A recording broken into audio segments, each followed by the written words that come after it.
Pô, eu fui de The Doors, ele Final me falou como é o- Hã? Eu fui de The Doors em Is This The End.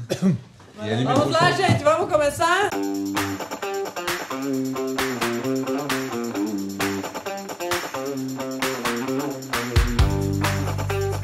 Buenas, pessoas! Sejam bem-vindos a mais um episódio do Laboratório de Experimentação, nosso 10º episódio. 10º e último? O último dessa Dessa temporada. Gente, 10 episódios. Que jornada, que maluquice. O que a gente foi fazer, né? Eu ainda tô pensando, não é que nós vamos parar com isso tudo? A gente não vai parar. Espero que não, né? Maravilha, então estou aqui comigo, Nelson Neto, no Vale Hub Centro de Inovação. Dessa Edilma, vez eu acerto. Dessa vez você vai acertar, né? Edilma, Scar, Centro Cultural, aqui é Luiz Legue, falando por AI, um ecossistema de economia criativa, puxando essa iniciativa para a gente pautar esses sistemas super caros, não só a economia criativa, mas também a nossa sociedade, a nossa comunidade, o nosso jeito de viver. E hoje, com uma convidada super especial, Helena Almeida, professora, pedagoga, especialista, quase doutora. Quase doutora. Falta pouco. pouquinho. Mais uma jornada super bela. Helena, se apresenta, vai, fala um pouquinho de ti. Vai lá, que é melhor, eu não vou ficar falando de Helena, você. se apresenta, mas fica meio próximo ao microfone, tá? É com paixão no microfone. Assim. E vai ter que resumir, senão só a apresentação da Helena também já vai dar Sim, um podcast. Não, né? eu nem vou entrar nesse, especialista nesse condecorada. mérito todo. Eu acho Não, mas que dá uma carteirada. Tá? dá uma carteirada. Dá Essa- uma carteirada. Não esse é o momento. dizenta, não dizenta disso. Propriedade é tudo. uma carteiradinha, então. Opa! Bem, eu sou Helena, professora há algum tempo, professora de educação infantil, professora universitária, quando possível.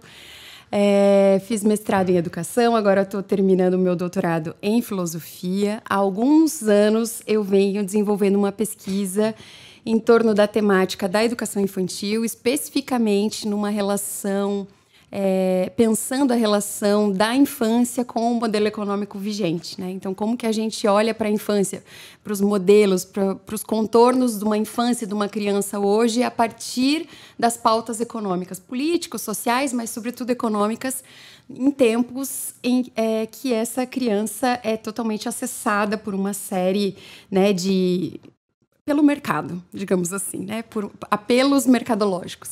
Então, esse vem sendo a minha pesquisa nos últimos 7 para 8 anos. E a gente continua fazendo esse esforço de pensar jeitos desacostumados, né? De encontrar formas desacostumadas de pensar a educação a partir de encontros com outras áreas. E fico muito grata de vocês terem me chamado para vir aqui pensar a economia criativa dentro dessa perspectiva que vocês vêm trilhando aí nos 9 anteriores episódios. Mas acho que chamarem, né, sempre alguém que vem da educação infantil, é algo que ajuda não só vocês a pensarem um pouco o mundo corporativo, enfim, mas também a educação ganha muito porque consegue entrar nesse meio, pensar, ter esse acesso, que é algo que acaba muito restrito ao ambiente escolar. Então, abrir essas portas, romper com esses muros e barreiras, acho que é muito importante. Então, muito obrigada por vocês terem me convidado. Eu gostaria de fazer uma parte. Helena Legue fala. Normalmente. Helena Almeida fala como assim? Não. É outra Fala Helena. também. Vai me dar problema em casa. Não. Bibi. Helena. Com fome.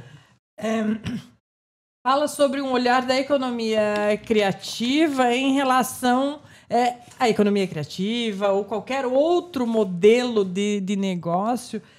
Tem a ver com pessoas, é formado por pessoas. Então, assim, seria de nossa parte, né, um erro, um equívoco, não estar pautado o tempo todo nesse podcast falando de pessoas. E falando de pessoas desde muito pequeno, e aí educação infantil, e desde muito jovenzinho, até, né, a sua idade adulta, a sua idade plena, porque não existe economia sem pessoas. É verdade. Então, tá muito no banco da escola. E isso é um assunto que todos nós precisamos, e aqui é um apelo, né, que eu faço, que todos nós precisamos o tempo todo falar e pensar o tempo todo, seja economia criativa ou qualquer outro modelo de economia ou de negócio existente, né? Tanto para a economia, mas para a gente pensar nesse futuro que a gente quer, né? Nesse futuro humano que a gente quer. Então, essa é a parte que eu gostaria de fazer, só para não parecer que a gente aqui fala de economia, aquela economia, né? Nichada, fechada. Exatamente isso. A gente fala de pessoas que têm a ver com economia. E até tem um pedido sobre isso, até para a gente até ter um arranque legal de assunto, né? Pauta, claro, a pauta base da economia criativa. A gente falou também de modelos futuros, economia criativa, inovação, que aí constrói, enfim, talvez o que a gente pode ser como futuro, com comunidade e sociedade. Mas tu trouxe uma coisa que daí está na tua pesquisa, né, que é o teu trabalho, né, como a economia ou modelos econômicos, tu falou outro termo, mas eu li como interferem na infância, influenciam as crianças, né? Fala só um pouquinho disso para a gente também ter uma base disso, que acho que é super importante ter esse olhar agora. Lá vai. Fala com carinho. É uma questão complexa, né? E num primeiro momento, quando a gente relaciona esses dois temas, por mais quase soe óbvio que a economia, assim como a política, atravessam todas as esferas da nossa vida, quando a gente traz a pauta da economia para dentro da educação infantil, é um discurso ainda muito novo, porque não se conseguiu mensurar o quanto o nosso modelo econômico intervém, de fato, na construção desse sujeito, na concepção, nos contornos, que foi a palavra que eu acho que eu usei. Então, se a gente pensar hoje quais são os apelos da mídia, quais são os apelos da publicidade de uma forma geral, quais são os apelos mercadológicos, como que uma criança de 5, 10 anos é considerada uma Instagrammer de sucesso, uma influencer, mini influencer. Essa infância que a gente tem hoje, e isso que chamamos de infância hoje na contemporaneidade, não poderia existir há 20 anos atrás. Então, se a gente olhar por esse viés, por mais que há 20 anos atrás a gente já falasse de capitalismo, a relação com da educação, de uma forma geral, a educação no senso lato da palavra, a própria educação não era tão vítima, entre aspas, do mercado. Né? A gente não via tantas negociatas em relação a qualquer esfera da educação como a gente vê agora. E quando a criança hoje é vista como um objeto, né? Um objeto, uma mercadoria, muito mais do que um sujeito, a gente entende que aquela criança, aquela infância de 20 anos atrás, ela mudou a ponto da gente hoje já nem sequer poder chamar, talvez, e aí já estou exagerando aqui filosoficamente, mas a gente poderia chamar, assim como a gente teve um modelo liberal de economia que passou por algumas transformações e a gente começou a enunciar isso como um modelo neoliberal, a gente pode olhar a infância de 20, 30 anos atrás e chamar hoje o que a gente vive nos contornos, modelos e apelos que a gente tem de uma neoinfância. A gente não tem mais como usar aquele currículo, aqueles moldes para as crianças hoje. Isso é coisa muito simples da gente observar quando a gente tem, sei lá, nossos filhos, crianças que convivem com a gente, toda uma destreza com telas, uma destreza com os polegares, uma rapidez com acessos a site, a vídeos, uma forma de, às vezes, repetir, como é que eu poderia falar, até copiar discursos de influencers, né? A gente vê as crianças tentando copiar o jeito de falar, tentando copiar as feições, os gestos, a forma de se vestir, a forma de comer, o cuidado com o corpo, um exagero, né? Tendo crianças cada vez mais adultizadas, uma série de marcas vendendo sapatos com salto alto para crianças, né, extremamente pequenas. Então, eu estou jogando aqui uma série de nuances que hoje a gente trata quase que com uma certa naturalidade, né, ou trata com naturalidade,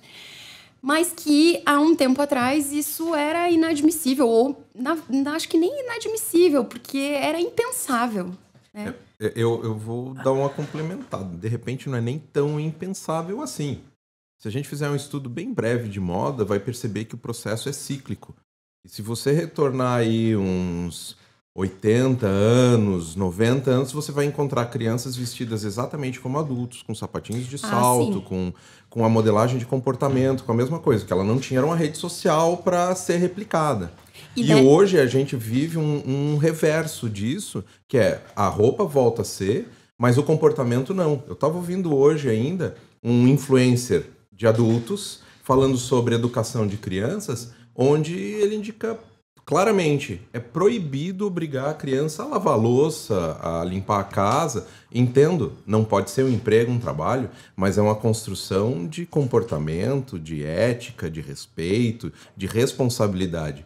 Então, a criança vai ouvir aquele mesmo texto sem ter o filtro do adulto. Então, a gente tem as duas influências acontecendo aí, mas tem que voltar um pouco no tempo e entender que a gente está passando de novo por um ciclo. De repente, esse ciclo vai gerar um outro tipo de resultado de comportamento que a gente ainda não consegue medir. E de alguma forma, a Helena comentando, né, dessa questão da roupa adulta e de várias coisas, eu também me lembro de momentos da vida que a gente tinha aí bandas famosas e que dançavam danças eróticas, isso há 20 anos atrás, para criança. E a gente lá na época olhava para aquilo e pensava assim, que bonitinho. Nem entendia, né? E a outra coisa num passado ainda mais distante, nós tínhamos um grande número de crianças que trabalhavam na roça, né, na agricultura. Então, assim, eu acho que em cada tempo, né, tem questões que a gente tenta ir evoluindo. Sim. Em algumas a gente não evolui tanto, outras a gente evolui mais, outras a gente evolui tanto que foi para um caminho que talvez, né, não é o tão adequado. Mas pensando nessa complexidade toda, que a gente não consegue resumir em um podcast, a complexidade, e eu acho que nem tem uma solução, né? Você está aí há tantos anos estudando e a gente vai tentando achar futuros possíveis. E aí, nesse tentando achar futuros possíveis, para uma pessoa que tem a causa da educação e da criança, né, muito para si, e olhando para o que eu conheço de você, qual seria porque é nossa função na nossa idade lutar pelas crianças e para que elas, né, tenham tudo de bom que elas possam ter. Qual seria a nossa luta neste momento para a gente olhar para esse futuro lá em 2050? O que os jovens e as crianças que nós estamos formando agora, o que a gente quer para eles lá e como a gente poderia trabalhar a educação e ações até de mercado para a gente ter esse futuro bacana que a gente sonha. É uma pergunta complexa, né? Eu acho que eu gosto de pensar que nesse momento é muito importante isso que o Neto traz, né, dos ciclos. Eu gosto sempre de pensar que, de fato, se a gente olhar lá para o século 17, 18, em que não se tinha nem essa distinção, não existia um sentimento de infância. Então, as crianças eram mini-adultos porque era o que tinha, né? Elas se vestiam porque não se tinha sequer uma percepção de que ela tinha um tempo diferente, né? Ou estágios de desenvolvimento, ou o que quer que fosse. Comportamento era exigido, e era uma coisa extremamente, assim, manuais de como você deveria ter. Se a gente for pegar um manual do Erasmo de Roterdã, do século XVI, que se chama Civilidade Pueril. É uma cartilha extremamente moralista. Assim, reis de 15 anos. De como as crianças deveriam se comportar, reis precoces e tudo mais, né? E, de fato, se a gente olhar hoje, isso que a Edilma traz, eu fui uma adolescente, não, vou voltar um pouquinho mais. Quando eu era criança, eu assistia Xuxa e a gente tinha a Xuxa com uma série de questões bem delicadas, não só no trato com a criança, mas com uma sexualidade que vinha à tona em programas infantis que passavam de manhã, né? E não é que isso tenha atenuado diante de uma perspectiva de infância que a gente tem hoje, mas hoje talvez seja algo muito mais insidioso na medida em que há todo um outro moralismo em que algumas coisas não se fala, principalmente em relação à sexualidade infantil, Muitas coisas entraram, né, até por conta do desenvolvimento das teorias pedagógicas, psicológicas, o que quer que seja. Encontram-se bem menos escancaradas, mas não menos ocorrentes, né? E se a gente for pensar no que virá, no futuro, na ideia, eu realmente não sei, não tenho essa resposta. Assim, eu não consigo hoje, diante desse cenário, de como a pesquisa hoje me atravessa, dos índices, de uma desigualdade social absurda que a gente vive nesse momento, com uma série de crianças que sequer podem ser chamadas de criança, porque elas não atendem o ideal simbólico, econômico, o modelo de infância que a gente tem hoje, eu realmente não enxergo.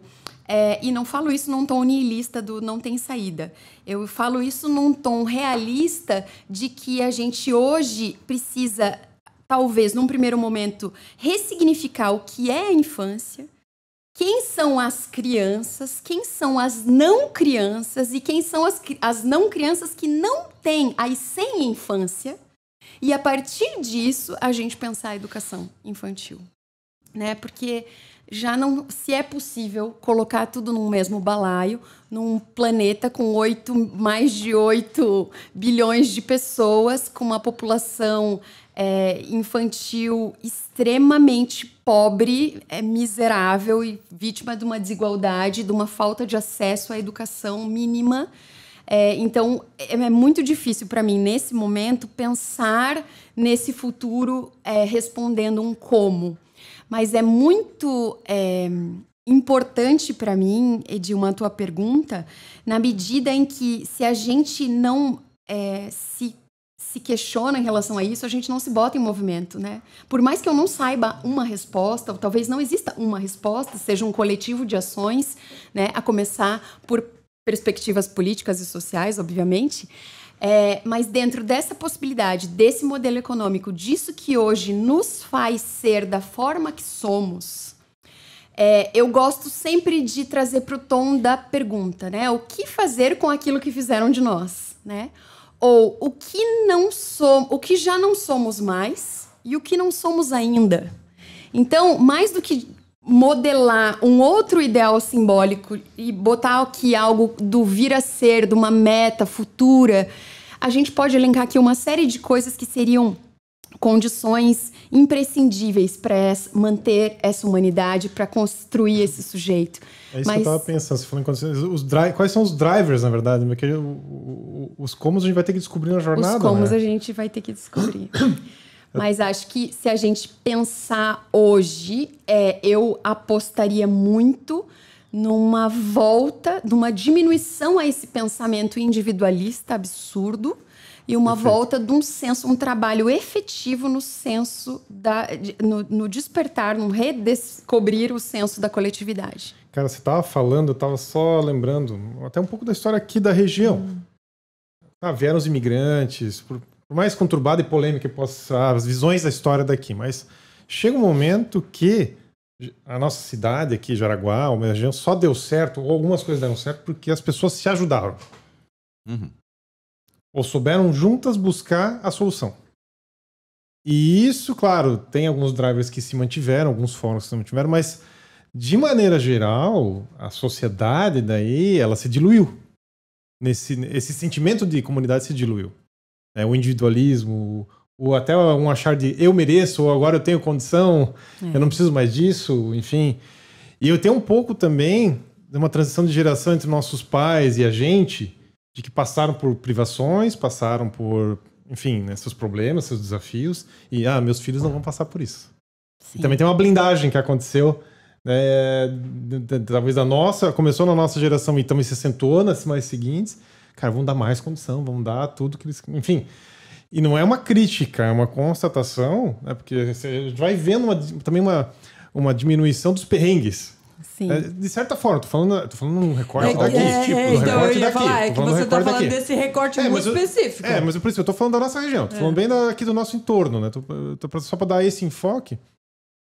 Mas que também isso tira essa visão para fora que a Helena estava trazendo. A gente acha também esse problema. É uma bolha. Esse problema vai enclausurando a bolha. Ela vai blindando a bolha. Que há formas de se seguir alguma nova receita, medida, política que a gente consiga reverter e, sei lá, chegar, né? Eu acho muito importante a gente ter isso enquanto algo pulsante, assim, algo que nos bota em movimento mesmo, né? Não só a capacidade de sempre questionar, mas essa capacidade de entender que, poxa, eu posso dar um passo para o lado e o mundo girar de outra forma, né? Mudar esse jeito de se fazer e começar a olhar, pera lá, não é desse jeito, só funcionou aqui, mas talvez não funcione em outros lugares. Quem está à margem disso, quem está dentro e tudo mais. Né? E proporcionar essas reflexões, claro, aí no seu jeito... Aí essas descobertas na infância, né? Sim. Que as crianças, né, ou, enfim, tenham essa experimentação, ou essa experiência de vida mesmo, não só provocada por uma escola, né, mas na infância, né? Acho que tem um desafio porque a gente fala muito da economia criativa, né? Nossa pauta é essa, assim, a pauta base. E ela depende de colaboração, ela depende, né, de troca, ela depende, enfim, de uma expansão de horizontes para busca de repertório, tudo que a gente já abordou aqui. Mas se a bolha se blinda, se clausura, a gente restringe isso. Agora eu tô falando com viés econômico também, só pra gente, né, ir tateando os dois lados. Mas a gente, né, sempre tá perigando, pô, a bolha vai virar uma cápsula de ferro. Não tá mandando as crianças saírem descendo ladeira com um carrinho de rolimã. Por que não? Sei, né? Mas isso é bem saudável, galera. Mas tá faltando. O carrinho, Marco Velho. Mas tá faltando. Por que não? Tá eu faltando. vivi isso. Não disse que não. Eu tô dizendo, não tá dizendo que é isso que vai solucionar o problema.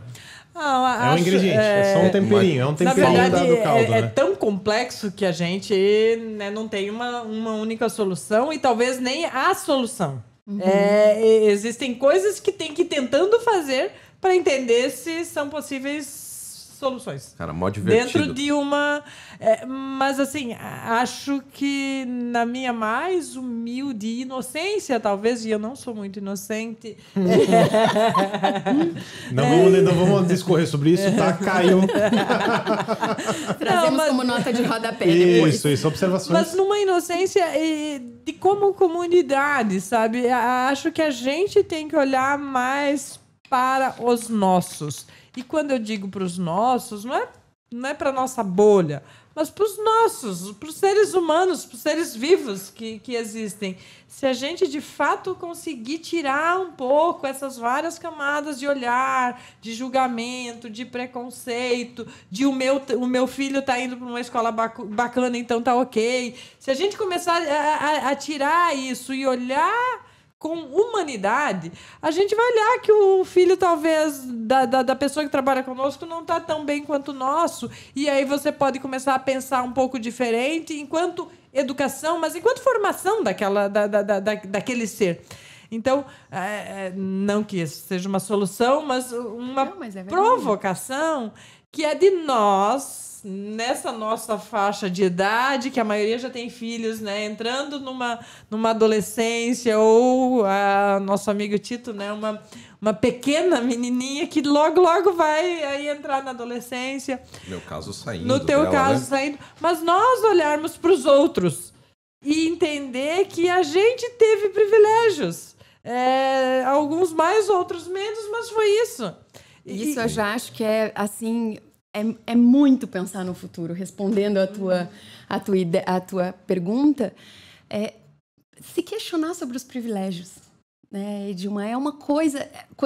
Eu não queria te interromper, mas ouvindo você falar, eu me lembrei de quando eu fiz uma fala no TED, que eu fui muito bem convidada. TEDx muito obrigada. Speaker, Helena Almeida. Procura no YouTube, vale a pena. Em que eu falava de que não adianta só de um lado da fronteira a gente ter educação, se do outro a gente vê a miséria, a fome, a desigualdade. Né? A educação não pode ter fronteira, porque não adianta eu ter o privilégio de poder prover para os meus filhos uma escola dos sonhos e os amigos, crianças, eu sair daqui e encontrar uma criança ali na rua, numa situação de extrema vulnerabilidade. Né? A gente não vai consertar o mundo inteiro, mas eu acho que essa pergunta ela nos ajuda a pensar em algo que o neoliberalismo tem trazido como o core do neoliberalismo, que é a competição. Né? Uma coisa que eu nesses estudos, e principalmente agora, nesse retorno pós uma vida americanizada aí de um período, a gente vê como se fomenta o tempo inteiro o que eles chamam de 3 Cs, que é choice, calculation e competition. Cálculo, escolha e competição. E para eles, nas mais recentes teorias que relacionam educação e neoliberalismo, quando você pauta todas as suas vontades, e aí é o que eles chamam de um aburguesamento da vontade, que você passa o tempo inteiro a se questionar, o que eu ganho com isso? Você não toma mais nenhuma atitude na sua vida para... Edilma, vai tomar café lá em casa. Mas o que eu ganho com isso, né? Então, quando a gente vê hoje em reuniões de pais, pais dizendo que querem matricular o filho naquela escola, porque daquela escola ele vai ter um networking melhor, ele não está mais preocupado com a perspectiva filosófico-pedagógica da escola. O projeto político-pedagógico era importante até então, mas hoje, se o filho do fulano de tal estuda naquela escola, poxa, é ótimo o meu filho ser amigo de infância daquela criança, porque isso, dentro de uma lógica do aburguesamento da vontade, a gente pensa o tempo inteiro. E até tem um outro autor que é importante, quem tiver interesse, é um livro bem específico, se chama Realismo Capitalista, do Mark Fisher, que ele fala que a gente vive hoje uma ontologia empresarial, né? Que a forma nossa de ser e estar no mundo é inteiramente na negociata, né? No cálculo do aburguesamento da nossa vontade. Então, eu estou o tempo inteiro competindo, eu estou o tempo inteiro calculando e escolhendo, porque cada um desses Cs, né, no inglês, leva ao outro. E aí a gente cai o tempo inteiro nessa competição que não dá espaço para você perguntar: pera, mas isso é um privilégio. Porque num discurso competitivo, isso é mérito. Isso é teu. Você fez, você conquistou. É o teu potencial.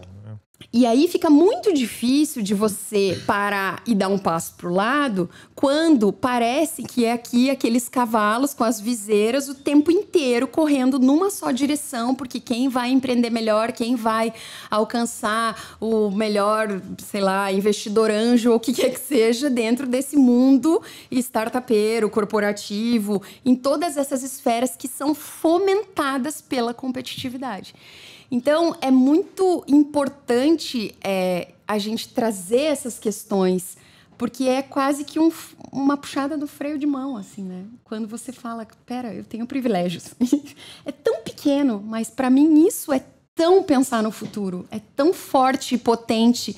A simples capacidade de você ter um pensamento crítico, a criticidade que te leva a entender que as chances que você teve na sua infância, seja ela no modelo que for, foram totalmente diferentes de uma outra criança. Então, é impossível vocês competirem em igualdade. Então, eu acho que... É uma conexão com a realidade, né? Parece... Uma reconexão com a realidade. Né? Parece tão óbvio, né? Quando a gente para pensar... Mas o senso individualista, o despertar para o individual nunca foi aguçado por todas essas esferas das redes sociais, do selfie, do mercado, de qualquer que seja a sua forma de se mostrar hoje, em que a gente precisa estar o tempo inteiro mostrando que a gente tem um capital humano. Eu vou valer alguma coisa, né? O meu currículo precisa ter o que vale no meu currículo, né? Então, acho importante a gente trazer tudo isso, porque são palavras muito viciadas, né? E é importante a gente pensar de um jeito desacostumado, como eu gosto de dizer, palavras que são muito habituadas a ter um significado específico, né? Indo por esse caminho e até por algumas linhas de pensamento e de coisas que eu curto e estudo, acho que, né, a educação 100% passa por nós, desde o início até o fim. Eu espero que até o fim, né? Porque eu espero que a gente continue aprendendo e se desenvolvendo até o fim. Pelo menos eu curto, então. Mas eu acho que a educação, a gente olha para a educação como banco escolar ou como português, literatura, exatas e várias coisas. E eu acho que um primeiro foco do nosso pensamento de educação deveria ser de formação de um ser completo. E a partir de eu olhar a formação deste ser completo, e aí com ética, estética e todo o resto, é que vem a matemática, é que vem o português, é que vem É a formação do ser, não a instrução de um currículo. Exatamente isso. Ou um currículo que contemple. Sim, mas é que o currículo, eu digo, o repertório é uma consequência. né? Que o currículo pedagógico, né? Senso estrito. No meu modo de ver, o currículo passa a ser... você vai alcançar isso lá no final. Ele é um resultado. Mas não é a tua jornada. Sim. A tua jornada é como eu posso ser a cada dia um ser humano melhor. E eu me pergunto isso agora, mas eu pergunto como nós estamos agindo para com os jovenzinhos, para que eles reflitam sobre isso e para que a gente crie condições para eles refletirem e caminharem nesse desenvolvimento da pessoa, do senso crítico, do pensar. Porque a gente, voltando para a economia criativa, a gente fala em inovação, mas se a gente não ensinar a pessoa a criticar, a pensar, a ter senso crítico, nós tendemos a repetir processos e não promover, criar inovação. Sabe o que é mais óbvio disso que você falou agora? A gente idolatra, né, ou tem os grandes expoentes criativos da humanidade. Eram extremamente críticos, pentelhos. Fora, né? Fora a margem. Desconectados, né, do status quo. E a gente perdeu isso, a gente está pasteurizando. Né? Infelizmente. Mas é muito mais crítico. Interessante para o mercado educar pela moral de rebanho do que com um monte de gente que questiona. Mas novamente eu vou... Todo mundo olha fora, né? A gente fez um podcast paralelo aqui, desculpa, universo paralelo. É porque eu puxei um Santos Dumont aqui. Vamos lá. Quando a gente começa... eu tô ignorando. Só eu não vou deixar ignorar, porque se você pensar, vai lá no endeusamento, vai pegar os caras lá de fora, e daí tá o tempo todo voltando. Eu me segurei um tempão para não perguntar, e lá nos Estados Unidos, como é que tá rolando o processo de educação? Faz quanto tempo que eles deixaram de se preocupar em fazer educação financeira, de economia, de política, porque isso virou normal, virou base. E agora a gente está 30 anos depois pensando em como fazer isso de uma maneira eficiente. Não devia ser discussão, devia estar rodando. Há uma série de artigos contando como dentro do Vale do Silício, os insiders do Vale do Silício colocam seus filhos em escolas totalmente alternativas. Exato. Sem contato nenhum com nenhum tipo de tela. Que eles mesmos produzem dentro do Vale do Silício. Mas e aí usando... China, né? Inventam no Eles Vale, criam lá, produzem na eles criam China. lá. A criação Vocês sai de lá. entenderam? Vai Califórnia, tá lá. Bem bonitinho. Design em Califórnia, produce em China. É isso. Mas, voltando, o mercado, ou a maior parte do mercado leva para isso. Só que este mercado que a gente fala é um mercado que no futuro vai precisar dessas outras pessoas, porque senão nós vamos só repetir processos. Sim. E que agora existe. E até hoje de manhã a gente estava numa reunião e eu ouvi uma fala de um executivo que ele disse assim, no Brasil as lembranças que eu tenho é diferente dos Estados Unidos, que lá você lembra de grandes expoentes no esporte, você lembra de nomes de grandes, enquanto que no Brasil você lembra muito mais da coletividade, né? De o time tal, o time, né?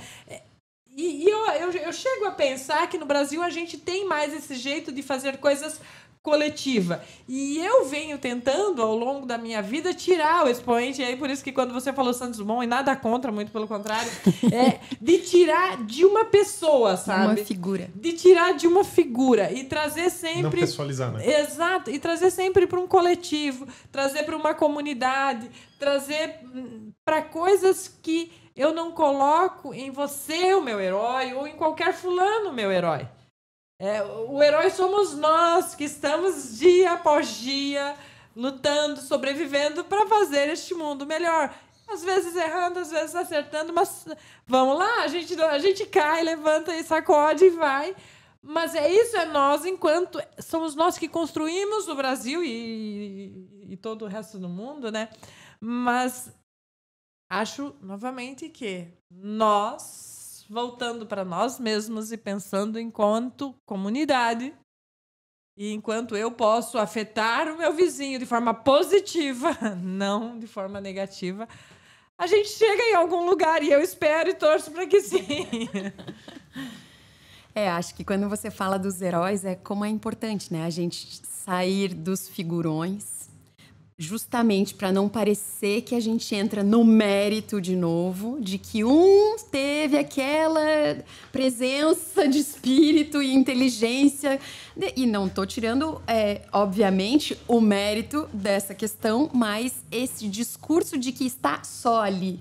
Né? E se a gente vai desconstruir os heróis e heroínas, a gente também precisa desconstruir as receitas e os manuais. Né? Essa necessidade que a gente entra em qualquer reunião de escola hoje e é o tempo inteiro as pessoas pedindo por um adestramento. Me diga como faz. Como faz. Tanto que os livros mais vendidos, pode todo mundo que está ouvindo aí dar um Google na Amazon, seja brasileira, internacional, o que quer que seja, os livros mais vendidos nas temáticas de parentalidade e educação infantil são os livros que começam te dizendo como fazer. Como fazer a criança dormir em 10 passos, como o meu filho ser alfabetizado mais rápido, como o meu filho, enfim, aprender qualquer outra coisa ou ter qualquer outra skill em relação aos demais, né? Então, veja, quando a gente rompe com esses padrões e bota todo mundo nesse platô da experiência, da possibilidade, do que a forma de eu experienciar o mundo vai ser totalmente diferente porque somos sujeitos diferentes. Há uma série de perspectivas científicas que nos apontam vários caminhos. E isso é extremamente importante. Porém, quando a gente pega um manual e faz aquilo ipsis literis, esperando exatamente que uma criança... Um manual pedagógico aqui, né? Falando dentro dessa... Nem bolo sai igual, cara. Não tem como, né? E não tem como. A gente precisa... E aí vem na contramão de uma economia criativa, que é o artefato... O que é o manual, o que é o cara que pensa, que cria, que tem aquela habilidade, que tem um raciocínio crítico, lógico, que tem essa possibilidade de pensar fora dentro do rebanho no qual ele está inserido, por mais que ele tenha esse comportamento gregário, que é o comportamento comunitário que o homem vem desde dos seus tempos de nômade, andando pelo mundo em bandos. A gente precisa romper com essa ideia de ter esse apelo por um adestramento. Me diga como faz, e eu faço, e eu reproduzo. Isso, para mim, me parece total a contramão dessa perspectiva futura que vocês estão aventando por aqui nessa conversa. É quase uma presunção de que, cara, acabou o repertório. É isso que tem para ensinar. Não tem mais nada para ser descoberto. Fórmulas. As fórmulas são essas, agora desenho... Ou é no papel, ou é no iPad, ou é não sei aonde, enfim. Em contrapartida, a gente vem ouvindo, lendo, né, a cada semana aí que as profissões, muitas delas ainda não estão nem disponíveis, né? Pois é. Não se sabe exatamente nem o que cada um vai fazer. Mas eu entrei na faculdade, eu tinha lá 20 anos, e lá, quando eu entrei fazer TI, lá dizia-se que as profissões ainda não foram descobertas. Aliás, uma observação. Edilma fez TI e temos uma bióloga aqui na mesa também. Com todo esse discurso, eu né? sou Só bióloga. pra constar, eu quero registrar isso. Eu sou bióloga também. Mas eu quero registrar a beleza disso, de como não se prende a fórmula. É verdade. Não sei, então, mas era exatamente isso. Desculpa. A gente... Porra, acabou com o meu spoiler. discurso. Acabou. Ansioso, né? Ansioso. Então tá. Não, mas é exatamente isso. Existem vários caminhos. E quando você não se apega a uma fórmula, ou a uma única linha reta, e você vai fazendo zigue-zague, que é super legal, e por isso que a vaca, né, quando sobe morro, vai subindo em zigue-zague. É por isso. Porra, vida de gado. Ela falou de bando, eu fui agora virou vida de gado. Corta isso, Chico. Não. Não. Deixa isso. Mas nos poupa energia. nos dá mais fôlego para chegar mais longe.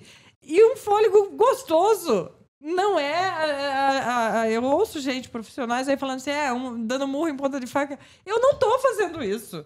Eu tô lutando, mas uma luta gostosa, digna, e que eu me orgulho de estar fazendo isso.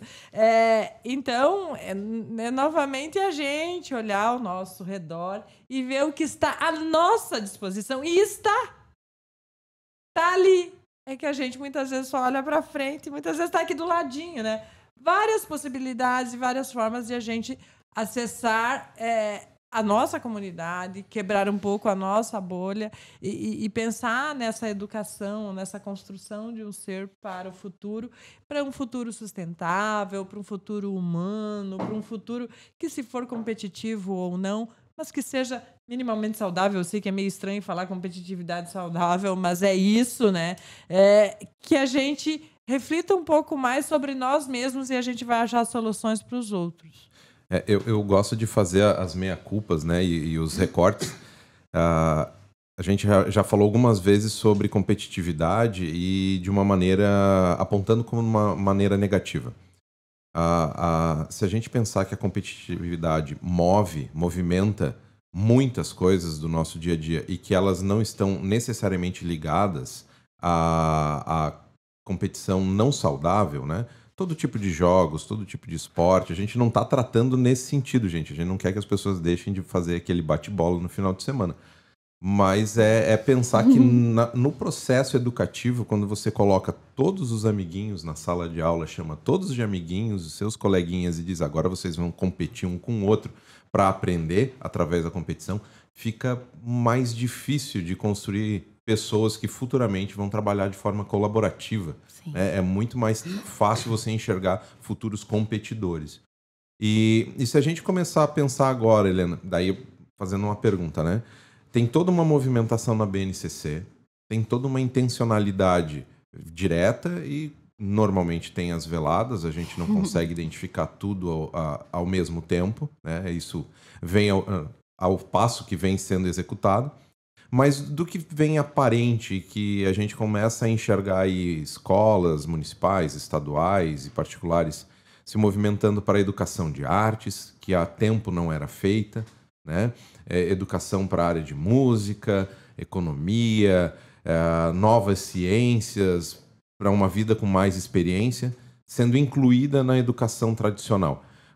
Como é que tu vê isso acontecendo? Vamos tirar o universo da pandemia de 2 anos, que vem influenciando e deixando as pessoas com um perfil específico, e dá para a gente fazer um outro podcast discutindo só isso. Mas pensar no impacto que essa proposta pode causar ou já vem causando, porque tem uma movimentação acontecendo, ela não é ainda muito grande, mas ela vai ser cobrada ao longo dos próximos anos para que dê resultado. Sabe, Neto, que a questão da base curricular, há uma série realmente de nuances e há questões ocultas, principalmente dependendo do segmento educacional que você está avaliando essa base, né? Esse currículo. Se a gente for olhar o que é preconizado na educação infantil, é totalmente diferente do que é preconizado no ensino médio. Se você for pegar pelo viés da arte, pelo viés da filosofia, mesmo que já foi extinguida do ensino médio, em detrimento de projetos bancados por instituições privadas que provêm os seus próprios materiais para dentro de instituições públicas com interesses bem específicos, que aí é outro podcast. Mas, se a gente for pensar no viés pleno, né, para além da base, inserir arte, cultura, filosofia, estética, ética, dentro de perspectivas pedagógicas, a gente alcançaria, no meu humilde entender, algo próximo ao que Nietzsche falava no século XIX, ao que Deleuze falava, o filósofo francês Gilles Deleuze falava na década de 80, que é o pensamento nômade. O que é um pensamento nômade? O que é um nômade? É uma pessoa que não vê cerca, que não tem ninguém cercando e dizendo é aqui, isso aqui é meu e aqui você não entra. né? Um pensamento nômade vagueia, um pensamento nômade que geralmente vem com a arte, com a ideia de uma fruição, de uma possibilidade, de como a arte te arrasta para outros campos, seja na literatura, seja na música, seja na poesia, indefinidamente. Isso provoca em você um nomadismo. Te tira dessa inércia, dessa linha reta, dessa falsa, vamos dizer, dessa ilusão pedagógica de um desenvolvimento retilíneo, linear. Vou só fazer uma parte. É a Helena que está falando, não sou eu, tá? Porque sempre sou eu que uso esse discurso. Continua, Helena. A gente nem combinou. Ai, que coisa. Toca aqui. Mas, veja, eu gosto muito de trazer, eu trago muito para a pesquisa a figura do nômade, não só porque é o meu referencial teórico, mas porque é importantíssimo a gente romper com as paredes e com as cercas. A gente está o tempo inteiro com esse discurso inclusivo cheio de preconceito. Eu adoro essa metáfora, porque o nômade ele não tem um horizonte também, ele tem vários horizontes. É uma abertura de percepções, uma construção de repertório maior e, por consequência, ingressa no nosso assunto principal, que é a criatividade, a economia através da criatividade. Exatamente, então, não pessoas tem como com ser fronteiras criativo. maiores, cheio de fronteiras, né? Pessoas sem cercas. fronteiras, sem cercas, com esse horizonte amplo, elas com certeza vão ter um repertório gigantesco, possibilitando processos criativos melhores e diminuindo aquele assim, não dá para fazer. Não, é difícil fazer. Eu nunca vi alguém que tivesse feito. Né? Sai da linha do mesmo Instagram, da mesma rede, ou de outras, desculpa citar o Instagram, mas foi a primeira que veio na cabeça, mas sai desse panorama único digitalizado e abre outras fronteiras. Adoro a metáfora e obrigado pela resposta. Imagina! Olhando para o universo da educação, nível global, assim, quais são ou qual é a principal referência positiva na educação de algum país aí no mundo? Tem algum caminho, né? Tem alguma coisa sendo trilhada? Tem alguém fazendo alguma coisa? Nossa, tem algum caminho, não uma solução, né? Tem algum caminho. Acho que tem. A começar pelo Brasil, tem muita coisa muito boa acontecendo. Tem muita professora de escola pública com um pensamento crítico, nômade, fazendo o que a gente não sabe nem como, dentro, às vezes, de um contexto extremamente hostil, pobre, escolas de comunidade, escolas de situações, né, que em bairros, em regiões de extrema violência, professoras que, de fato, se colocam de uma forma, e aí usando a ideia do pensamento nômade, desterritorializada. O que isso quer dizer? Que não é um território. Porque quando a gente tem um território, quando você tem uma propriedade, quando você tem um cercado, você diz, isso é meu. Isso é assim. Você cria o que a gente chama, na filosofia, de uma fixidez enunciativa. Que é aquela pessoa que diz, isso é e ponto. Quando a gente tira o de cena e diz, pode ser, e traz, por exemplo, ao invés do ou isso ou aquilo, né? Que entra naquela perspectiva terrível de dualidades, a gente pode dizer que é ou isso, ou aquilo, ou aquele outro, ou aquilo que sequer eu tenho capacidade cognitiva para ter pensado, né? Porque eu ainda não cheguei lá. Então, quando eu me boto numa posição desterritorializada, eu não estou fazendo cerca e dizendo isso não entra aqui.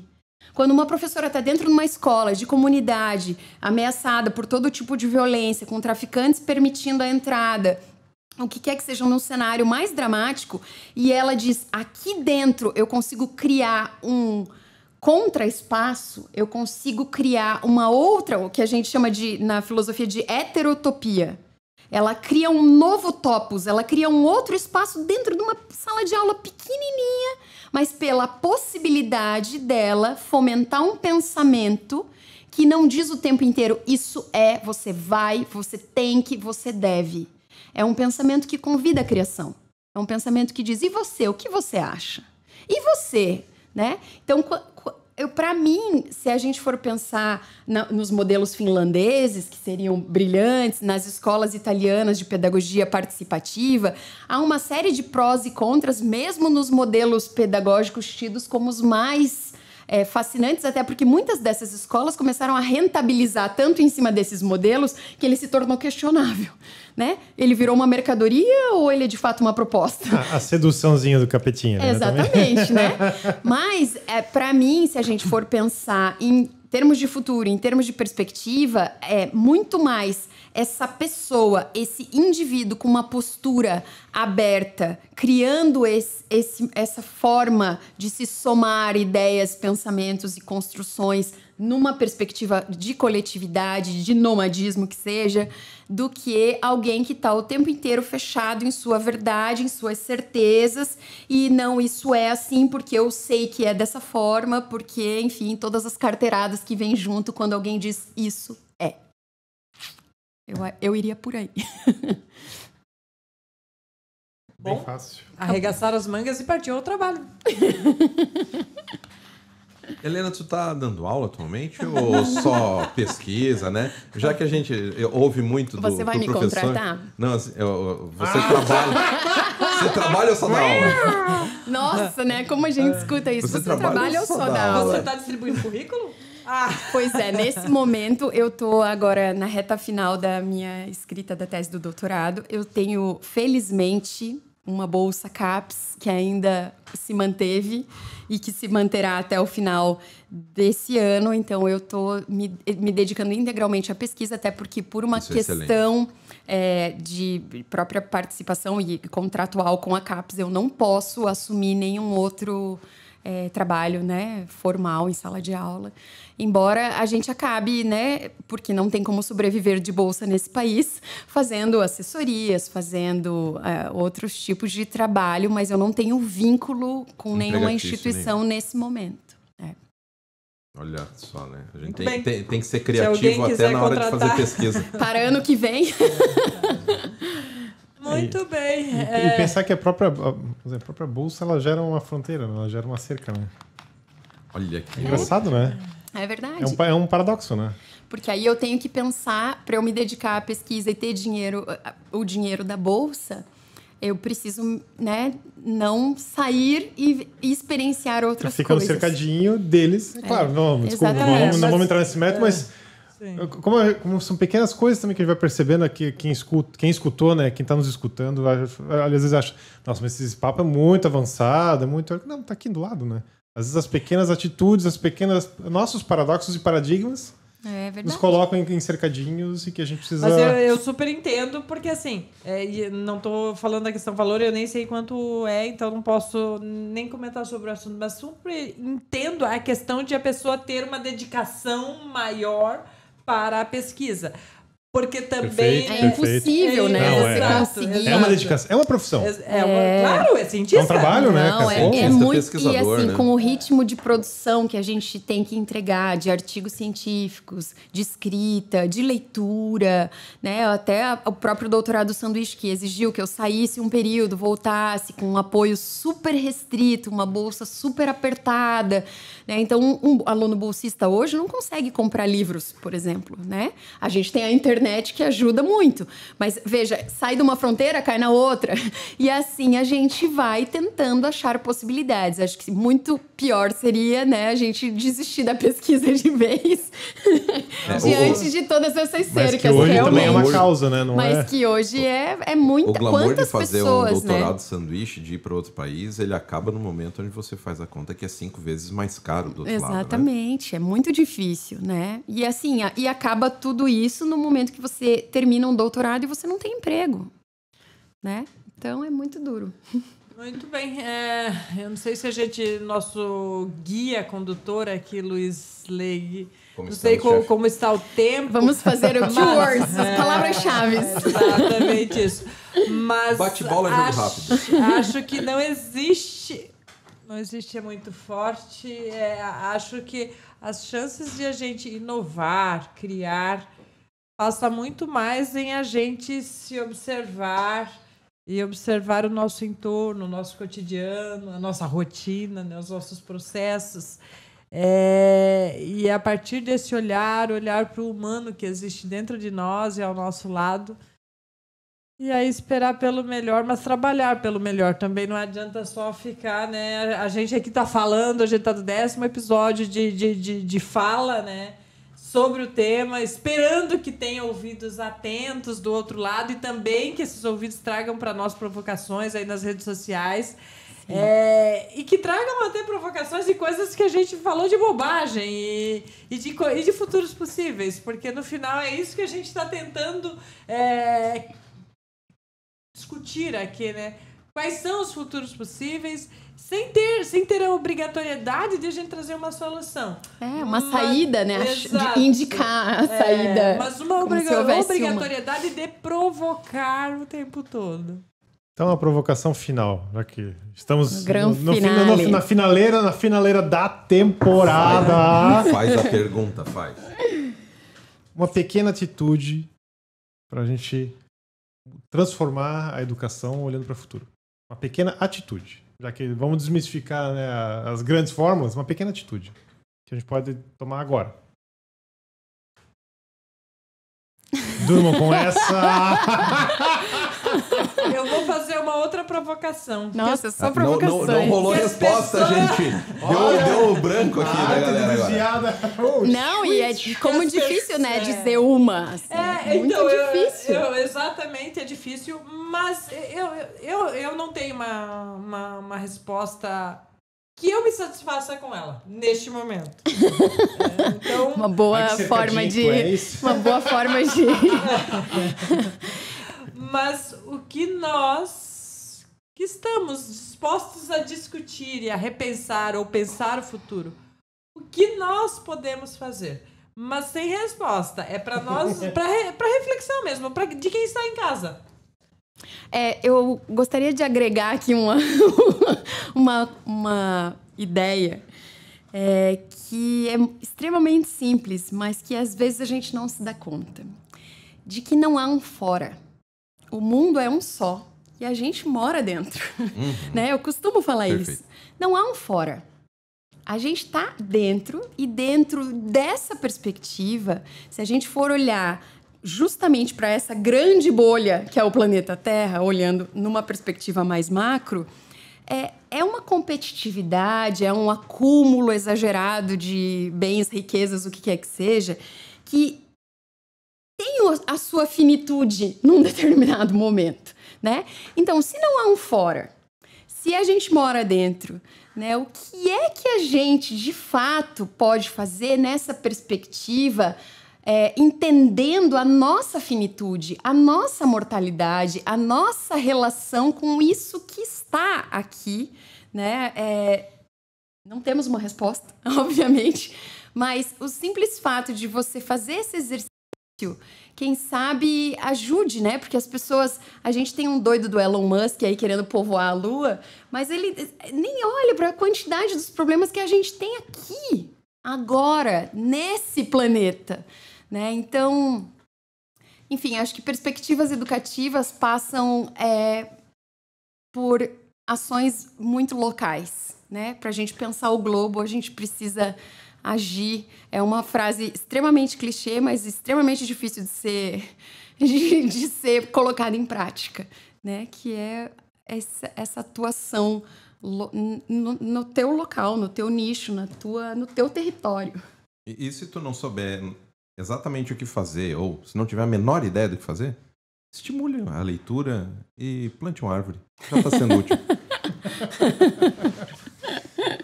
Vamos no mínimo. Mas é verdade.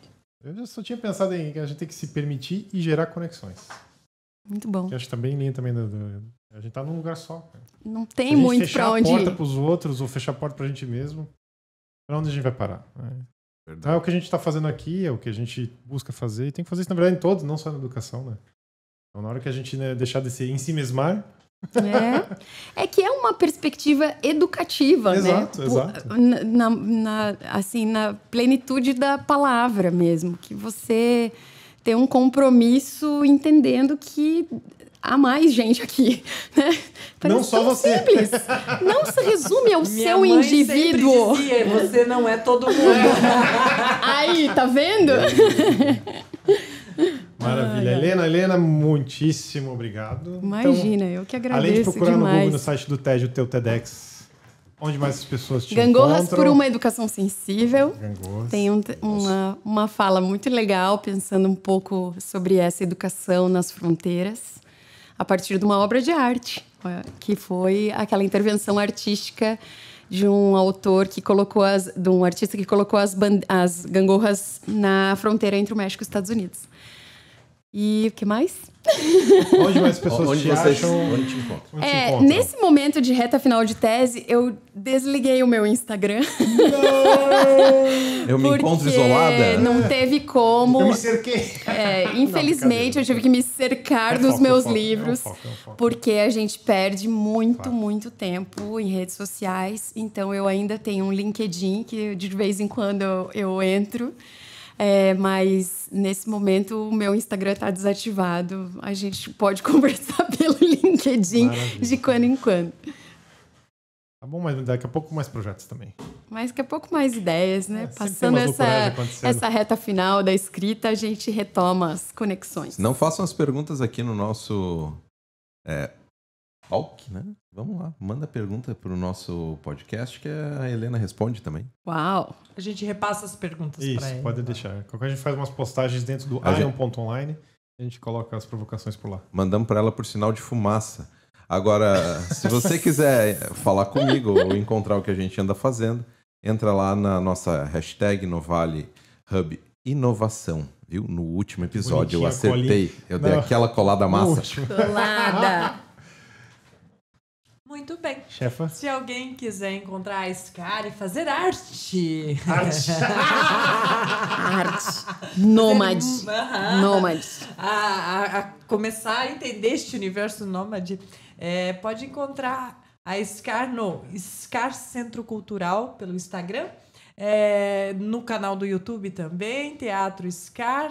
E se quiser acessar as minhas redes, que são um pouco relevantes, né? As da Scar que são relevantes, as minhas não muito, Edilma_Lemanier. Maravilha. Gente, obrigado por essa jornada dessa primeira temporada. Helena, obrigado por aceitar encerrar o primeiro ciclo. Eu que agradeço demais. O primeiro ciclo, tomara que venham muitos mais. Vocês, quem está nos escutando, pode ver todos os podcasts no Spotify e outros distribuidores. Online é o nosso perfil no YouTube, Spotify, Instagram e por aí vai. Quiser mandar dúvidas, quiser mandar provocações, se quiser perguntar uma coisa pra Helena, pode perguntar por lá, já que ela tá sem Instagram. E tá tudo certo, é bom, a gente tem que fazer um detox de vez em quando também. A gente não falou aqui sobre continuidade, né? Geralmente no último podcast a gente fala sobre o futuro. E ok, a gente não precisa falar sobre o futuro, mas... Zero ansiedade. 100% Atendemos pedidos. Mas eu quero fazer um registro. O futuro existe e a gente vai criar este futuro. Eu queria fazer um registro também, que eu acho que eu pensei numa atitude mínima. Eu sabia. Ai, gente, eu preciso de um tempo para concatenar as ideias. Eu não ia ficar sem responder uma pergunta. Eu tenho que citar Paulo Freire, o diálogo. O diálogo, a dialogicidade. Maravilha. Não tem como. Se você se dispor a agir e refletir a partir da troca com o outro, é a melhor coisa que tem. Voltou lá na conexão, hein? Gostei. Tá tudo conectado. Tudo se conecta. Tudo se conecta. Gente, com essa maravilha de citação. Helena, obrigado. Pessoal, obrigada valeu a vocês. A quem nos escuta. Obrigado, Bárbara, grande Bruna, abraço. Thaís, Cani, Paula, Isa, todo mundo que faz isso aqui acontecer, tá no backstage, no pré, no pós. Valeu! Valeu!